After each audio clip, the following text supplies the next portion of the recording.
ส้มมันวิวแคมป์ทะเลสองผู้เมียอย่างสมวิวแคมป์ทะเลเบิ่งดูอุเต้นจอนไตโลตัวนี้เต้นสุดๆนี่จะบนใหญ่ๆนี่จะบนใหญ่ๆต้องมีเงินละลายโอ้ยเป็นอพาร์ตเมนต์แคมป์ทะเลเลยจนไตลอนแอนเวสมันยังบอกเขาจะอยากลงทุนของเขาซื้อแล้วเขาก็เอาให้เปรียบเดียวก็อยู่เมืองฝรั่งนั่นแหละของเขามันจะงามกว่าน้อยหนึ่งมันก็งามเลยสำหรับมันสั่งทันสมัยเท่ๆงามกว่าปูได้อยู่สั้นสูงแพงเลยราคาสูง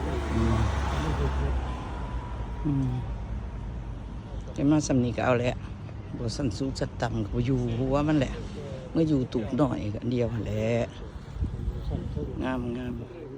มาดอนอีบิซาของเอสปายเมื่ออื่นก็สิได้เข้าไปอิตาลีโอเค